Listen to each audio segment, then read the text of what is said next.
नमस्कार दोस्तों, आज की इस वीडियो में हम बात करने वाले हैं राजस्थान विश्वविद्यालय से यानी ग्रेजुएशन जो करना चाह रहा है बीए, बीएससी, बीकॉम वो अपना फॉर्म किस प्रकार से फिलअप कर सकता है। कंप्लीट जानकारी इस वीडियो में हम देने वाले हैं। जैसे क्या-क्या डॉक्यूमेंट की यहाँ पे ज़रूरत रहने वाली है और किस प्रकार से वो अपना फॉर्म यहाँ पे फिलअप कर सकता है। इसके लिए सर्वप्रथम आपको ई-मित्रा पोर्टल पे आना होगा। जैसे आप ई-मित्रा पोर्टल पे आते हो, ई-मित्रा पोर्टल पे आने के बाद यूटिलिटी सर्विस का यहाँ पे आपको चयन करना होगा। जैसे आप यूटिलिटी सर्विस का यहाँ पे चयन करोगे, यूटिलिटी सर्विस का चयन करने के पश्चात सर्विस सर्च बार के अंदर आपको यहाँ पे डीईसी सर्च करना है। इसमें जैसे आप इसमें डीईसी सर्च करोगे, सर्विस पे सेलेक्ट कर लेना है। सर्विस पे सर्च करने के बाद में थर्ड पार्टी को ओके करना है। जैसे आप ओके करोगे तो उच्च एवं तकनीकी शिक्षा का यहाँ पे पोर्टल ओपन हो जाता है, जिससे आपको अपना फॉर्म यहाँ पे फिलअप करना होगा। इसके डिटेल आप डायरेक्ट गूगल से डीईसी सर्च करके भी ले सकते हैं और यहाँ से फॉर्म भी फिलअप कर सकते हैं। इसके लिए आपको आवेदन हेतु जस्ट इस पर क्लिक कर लेना है। जैसे इस पर क्लिक करोगे, क्लिक करने के पश्चात आपको अपना डिस्ट्रिक्ट का यहाँ पे चयन करना होगा। जैसे आप डिस्ट्रिक्ट का चयन करोगे तो आपको जो भी डिस्ट्रिक्ट में आपकी कॉलेज हैं गवर्नमेंट या प्राइवेट, वो आपको यहाँ पे शो हो जाएगी। जैसे आप अपने यहाँ पे कॉलेज के शो हो जाती है, उसके पश्चात आपको यहाँ पे जो कॉलेज से आपको करना है वो कॉलेज का यहाँ पे चयन कर लेना है। उसके पश्चात राजस्थान से हो तो आपको यस करना है, नहीं है तो नो करना है। और आपको राजस्थान से हैं तो आप अपना जन आधार नंबर इसमें फिलअप करना है। राजस्थान से नहीं है तो आपको नो करके अपना आधार नंबर से फिलअप करके अपनी डिटेल यहाँ पे प्राप्त कर लेनी है। जैसे गेट डिटेल पे क्लिक करोगे, क्लिक करने के बाद सदस्य के यहाँ पे चयन कर लेना है और जस्ट आपको यहाँ पे अपने रजिस्टर जन आधार से नंबर है उस पर आपको एक OTP प्राप्त होगा। जैसे आप OTP इसमें वेरीफाई करोगे, वेरीफाई OTP करने के पश्चात आपकी डिटेल यहाँ पे आपको ओपन हो जाती है। उसके बाद में आपको राजस्थान से आपने यहाँ पे 12th किया है या अदर बोर्ड से किया है तो वो आपको चयन कर लेना है। जैसे आप चयन करोगे उसके पश्चात आपको यहाँ पे जो 12th क्लास लास्ट आपने पास किया है उसका जस्ट आपको रोल नंबर फिलअप करना होगा। जैसे आप इसमें रोल नंबर फिलअप करोगे उसके पश्चात एप्लीकेशन का आपको फर्स्ट लेटर इसमें फिलअप कर लेना होगा। जैसे आप इसमें फर्स्ट लेटर फिलअप करोगे, फादर नेम का भी आपको जस्ट फर्स्ट लेटर ही यहाँ पे फिलअप कर लेना है। जैसे आप इसमें फर्स्ट लेटर फिलअप कर लेते हो, फर्स्ट लेटर फिलअप करने के पश्चात आपको पासिंग ईयर 12th आपने कब पास किया है वो आपको यहाँ पे सेलेक्ट कर लेना होगा। इसके लिए आपको जो भी यहाँ पे दे रखी है अधिकतम ईयर 3 साल बैक कर सकते हैं। उसके बाद आपको जो कैप्चा यहाँ पे दिए गए वो कैप्चा फिलअप करना है। उसके बाद गेट आपको डिटेल पे जस्ट क्लिक कर लेना होगा। जैसे आप गेट डिटेल पे क्लिक करोगे तो आपको रिजल्ट की डिटेल यहाँ पे शो हो जाती है, जिसको यदि इस पे क्लिक कर लेना है। जैसे आप यस पे क्लिक करोगे तो आपकी डिटेल इस पर वेरीफाई हो जाती है और यहाँ पे शो हो जाती है। उसके पश्चात आपको कुछ डिटेल तो यहाँ पे जन आधार के द्वारा यहाँ पे ऑटोमेटिक आपको देखने को मिलती है और कुछ डिटेल आपको यहाँ पे फिलअप करनी होगी। जैसे बारी बारी से आपको एक बार डिटेल को चेक कर लेना है, जो नेक्स्ट रिमेनिंग डिटेल है वो आपको फिलअप करनी होगी। इसके लिए आपको अपना मेल ID यहाँ पे फिलअप कर लेना है। जो जीमेल ID है वो आप फिलअप कर सकते हैं। जैसे आप जीमेल ID फिलअप करोगे उसके पश्चात स्क्रॉल डाउन करना है और नीचे आना होगा। जैसे नीचे आओगे तो आपको अपना आधार नंबर है वो आपको इसमें फिलअप करना होगा। जैसे आप अपना इसमें आधार नंबर को फिलअप करोगे, आधार नंबर फिलअप करने के पश्चात आपको यहाँ पे जन आधार नंबर ऑटोमेटिक आपने यहाँ पे फिलअप होगा मिला होगा, क्योंकि आपने जन आधार के द्वारा OTP वेरीफाई किया हुआ है। और यदि आप आधार के द्वारा OTP वेरीफाई करोगे तो आपको आधार की डिटेल यहाँ पे ऑटोमेटिक देखने को मिल जाएगी। उसके पश्चात आपको नेक्स्ट जो OBC कैटेगरी है वो कैटेगरी आपको जन आधार के अकॉर्डिंग आपको ऑटोमेटिक सेलेक्ट हो जाती है। उसके पश्चात आपको यहाँ में क्रीमीलेयर कैटेगरी है तो यस करना है, नहीं तो आपको नो ऑप्शन पे क्लिक करके अपनी कास्ट सर्टिफिकेट यानी जाति प्रमाण पत्र की आपको डिटेल यहाँ पे आपको फिलअप करनी होगी। जैसे आप इसमें नो करते हो तो उसके पश्चात आपको अपनी जाति सर्टिफिकेट की जो वैलिडेट डेट है वो आपको यहाँ पे सेलेक्ट करनी होगी। उसके लिए आपको अपना यहाँ पे ईयर, मंथ और डेट का यहाँ पे चयन करना होगा। अधिकतम आप यहाँ पे 3 साल पुराना ही सर्टिफिकेट उपयोग कर सकते हैं। जैसे इसमें यहाँ पे सर्टिफिकेट की डिटेल फिलअप करोगे उसके पश्चात आपको जो यहाँ पे ये फिलअप करने के पश्चात आपको नेक्स्ट डिटेल पे आना होगा। आपको अपनी कास्ट है वो कास्ट यहाँ पे आपको देख लेनी है। आप अदर करके भी आप अपनी कास्ट यहाँ पे फिलअप कर सकते हैं, आपको यहाँ पे शो नहीं हो रही है। उसके पश्चात नेक्स्ट डिटेल पे आपको आते हैं विकलांग यदि हो तो आपको यस पे करना है, नहीं तो नो ऑप्शन पे क्लिक करना है। उसके पश्चात आपको यहाँ पे आपको डिफेंस वगैरह में हो तो यस करना है। उसके अलावा BPL कैटेगरी है तो यस करना है, नहीं तो नो करना है। उसके पश्चात आप कश्मीरी पंडित हो तो यस या नो पे आपको देख लेना है। ये गाइडलाइन आपको कम्प्लीटली देख लेनी है। यदि कोविड-19 में आपके माता पिता एक्सपायर हुए हों तो आपको यस करना होगा, नहीं तो आपको नो ऑप्शन पे क्लिक कर लेना है।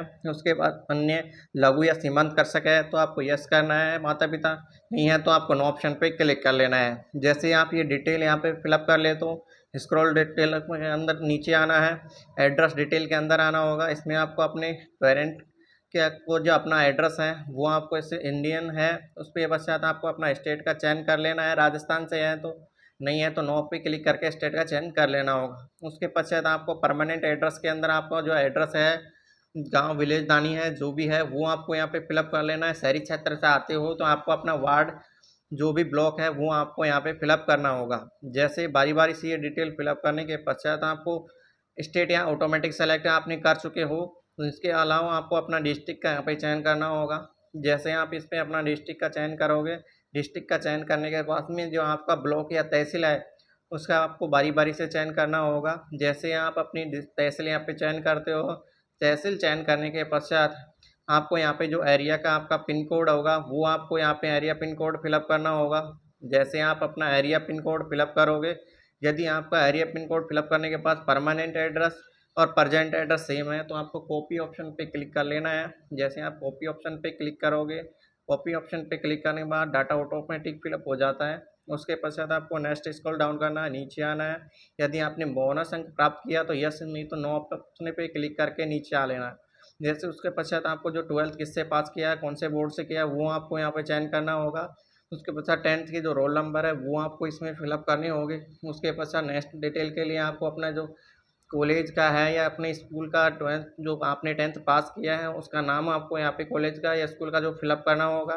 जैसे आप इसमें नाम फिलअप करोगे उसके पश्चात आपने पासिंग ईयर जो आपने यहाँ पे 10th कब पास किया है उसका यहाँ पे ईयर आपको सेलेक्ट कर लेना है।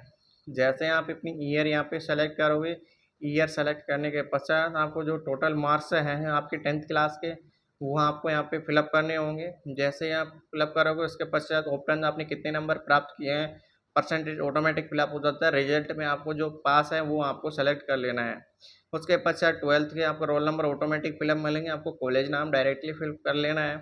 जैसे आप अपना कॉलेज का नाम इसमें फिलअप करोगे, कॉलेज का नाम फिलअप करने के पश्चात फैसिलिटी टाइप में आपको यहाँ पे आना होगा। आपने किससे आपने यहाँ पे 12th पास किया है, आर्ट्स से किया है, साइंस से किया है या कॉमर्स से या किसी अदर से किया है तो वो आपको यहाँ पे सेलेक्ट करना होगा। तो मैंने यहाँ पे साइंस से किया तो मैं यहाँ साइंस सेलेक्ट कर लेता हूँ। आप जिससे भी किया है वो आपको सेलेक्ट करना होगा और पास पे आपको सेलेक्ट कर लेना है। जैसे ही सेलेक्ट कर लेते हैं उसके पश्चात आपको बीए, बीएससी, बीकॉम जो भी करना चाह रहे हो तो वो आपको यहाँ पे चयन कर लेना है। जैसे आपको चयन करना उसी के अकॉर्डिंग आपको यहाँ पे ग्रुप में सब्जेक्ट का भी चयन करना होगा। तो मैंने यहाँ पे साइंस सेलेक्ट किया है तो मैं साइंस के अकॉर्डिंग अपने ग्रुप के जो सब्जेक्ट हैं वो सेलेक्ट करने के बाद में इसको ऐड कर लेता हूँ।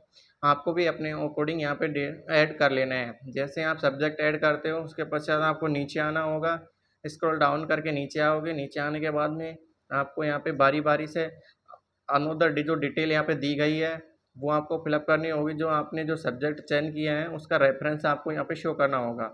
जो भी आप रेफरेंस यहाँ पे लेना चाह रहे हो 1 2 3 जो भी सब्जेक्ट आपने चयन किया है तो वो आप यहाँ पे रेफरेंस कर सकते हैं। जैसे आप अपना रेफरेंस इसमें करोगे, रेफरेंस करने के पश्चात अदर डिटेल के अंदर आना होगा। अदर डिटेल के अंदर आपको यहाँ पे अपनी पेरेंट्स या गार्जियन की जो डिटेल है वो आपको फिलअप करनी होगी। पेरेंट डिटेल सेलेक्ट करने के पश्चात जो आप पेरेंट यहाँ पे क्या करते हैं, सर्विस है तो आपको सर्विस जो भी है वो सेलेक्ट कर लेना, नहीं तो आपको अदर ऑप्शन पे क्लिक कर लेना है। जैसे ही डिटेल फिलअप करोगे गार्जियन का एड्रेस आपको यहाँ पे फिलअप करना होगा। जैसे गार्जियन का एड्रेस इसमें आपको फिलअप कर लेना है।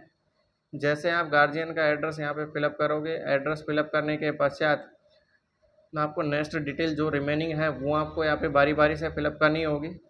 इसके लिए आपको अपना यहाँ पे जो भी है फादर का या पेरेंट्स या गार्जियन जे का अपना डिस्ट्रिक्ट है, ब्लॉक है, वो आपको बारी बारी से चयन कर लेना होगा। जैसे डिटेल चयन करोगे उसके पश्चात आपको पेरेंट के मोबाइल नंबर आपको फिलअप कर लेने हैं। उसके पश्चात जो इनकम है वो आपको फिलअप कर लेनी है।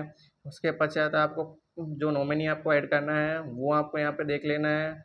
उसके पश्चात आपको जो सोशल इस कॉलेज में जो एनसीसी, एनएसएस जो भी यहाँ पे एक्स्ट्रा कोर्सेज हैं वो आपको यहाँ पे सेलेक्ट करना चाह रहे हो तो वो आपको सेलेक्ट कर सकते हैं बारी बारी से। उसके पश्चात जो भी आपको ट्रांसपोर्ट सुविधा चाहिए तो यस करना है।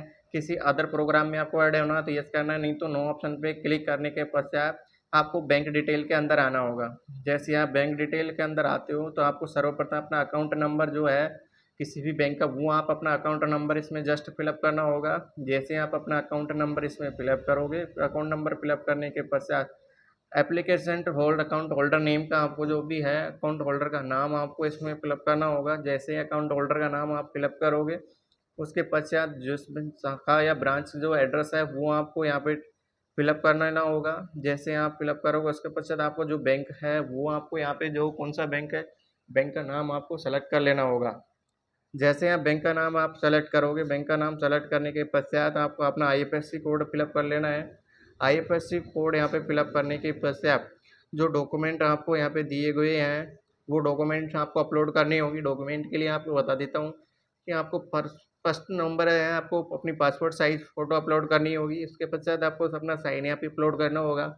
जैसे डिटेल फिलअप करोगे उसके पश्चात नेक्स्ट डिटेल के अंदर आपको डॉक्यूमेंट अपलोड के अंदर आपको करना है अपना बैंक की पासबुक। जैसे बैंक पासबुक आप इसमें करते हो सेलेक्ट, उसके बाद कैटेगरी सर्टिफिकेट, जैसे कैटेगरी सर्टिफिकेट यहाँ पे अपलोड करते हो, चेक बॉक्स नीचे पे जस्ट पे चेक बॉक्स पे क्लिक कर लेना है और सजेशन के अंदर आप जो भी रिमार्क में आप जो फिल करना चाह रहे हो वो आप इसमें फिलअप कर सकते हैं। नहीं तो आप ओके करके भी आप अपना फॉर्म सबमिट कर सकते हैं।